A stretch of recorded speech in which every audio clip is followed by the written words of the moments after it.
दोस्तों SIP systematic investment plan और lump sum दोनों इन्वेस्टमेंट के तरीके हैं, लेकिन इसका इस्तेमाल और इनका रिजल्ट आपके इन्वेस्टमेंट के पर्पस पर डिपेंड करता है कि आपको एसआईपी करनी चाहिए या लमसम इन्वेस्टमेंट करना चाहिए। तो एक्चुअल में एसआईपी होती क्या है और ये काम कैसे करती है और लमसम कैसे काम करता है, आइए समझते हैं इस वीडियो में। तो नमस्कार दोस्तों, मैं अंकित स्वागत करता हूँ आप सभी का। तो सबसे पहले बात करते हैं सिस्टमैटिक इन्वेस्टमेंट प्लान यानी कि एसआईपी के बारे में। तो अगर मैं आपसे पूछूं कि आप महीने के 15,000 कमाते हैं तो उस पैसे को आप कहाँ इन्वेस्ट करेंगे, उस 15,000 को किस तरह से काम में लेंगे, तो हम में से ज्यादातर लोग अपनी इनकम का 80% अपने पर्सनल यूज में ले लेंगे, बाकी बचे पैसे को सेविंग्स अकाउंट में सेव रखेंगे जिसे हम सेविंग्स कहते हैं, जो कि पर्सनल फाइनेंस के बिल्कुल भी ठीक नहीं है। अब मैं आपको ये बिल्कुल भी नहीं कह रहा कि आपको सेविंग्स नहीं करनी चाहिए, बल्कि आपको पर्सनल फाइनेंस के बारे में सीखना चाहिए। आपको फर्स्ट श्योर सेविंग्स होनी चाहिए, उसके बाद आपको इन्वेस्टमेंट की ओर जाना चाहिए। बाकी बचे 20% को आपको एसआईपी में निवेश करना चाहिए। अब मान लेते हैं कि आने वाले 5 साल तक आप अपने बैंक में हर महीने 1,000 रुपए जमा करवाते हैं, जिसका 5 साल बाद आपको ज्यादा से ज्यादा 5% या 7% इंटरेस्ट मिलता है, और 5 साल बाद आपके टोटल 60,000 का 7% यानी कि 5 साल बाद 60,000 से 72,000 हो जाएगा। और वही अगर आप वही पैसा 1,000 रुपए एसआईपी में हर महीने के हिसाब से 5 साल तक निवेश करते हो तो आराम से आप 15 से 10% बना सकते हो, जो 60% का आपको लगभग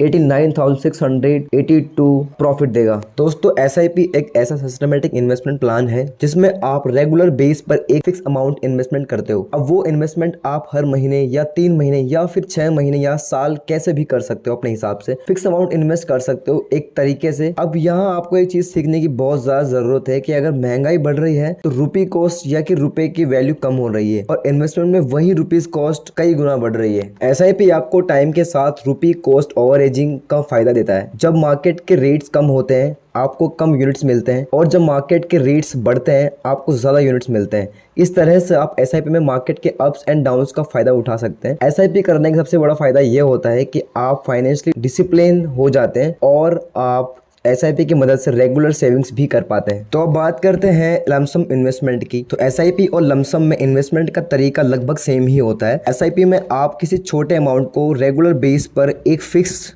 टाइम पीरियड तक फिक्स तारीख को इन्वेस्टमेंट करते हो, वहीं लमसम में आप एक बड़े अमाउंट को एक साथ एक लंबे समय के लिए इन्वेस्टमेंट करते हो। जब आप लमसम करते हो तो आप मार्केट की टाइमिंग पर डिपेंड रहते हो। अगर आप सही टाइम पर इन्वेस्टमेंट करते हो तो मार्केट में रिटर्न भी बहुत अच्छा मिलता है, और अगर आप मार्केट को टाइम पर एनालाइज नहीं करते हो तो मार्केट में लमसम से आपको थोड़ा बहुत लॉस भी हो सकता है। अगर इन्वेस्टमेंट के तरीके से देखें तो एसआईपी और लमसम दोनों अपने अपने तरीके से बेस्ट है। आपको यहाँ एक चीज जानने की बहुत जरूरत है कि अगर आप रेगुलर बेस पर मार्केट में इन्वेस्टमेंट को टाइम दे सकते हो तो आपको एसआईपी करनी चाहिए। आपके पैसे महीने 3 महीने या 6 महीने में ऑटोमेटिक एसआईपी में निवेश हो जाएंगे एक फिक्स टाइम पीरियड तक। वहीं अगर आप मार्केट में टाइम दे सकते हैं और आपके पास एक बहुत बड़ा अमाउंट है इन्वेस्टमेंट करने के लिए, तो आपको लमसम करना चाहिए, क्योंकि लमसम में आप एक बड़ा अमाउंट एक साथ इन्वेस्ट करते हो। ये कुछ एसआईपी की तरह ही है। एसआईपी में आप टुकड़ों में निवेश करते थे, आप लमसम में एक साथ एक बहुत बड़ा अमाउंट निवेश करते हो एक लंबे समय के लिए एक टाइम पीरियड तक। और इतना बड़ा अमाउंट इन्वेस्ट करने के लिए आपको मार्केट को एनालाइज करना बहुत जरूरी है। एसआईपी और लमसम करने के लिए आपको एक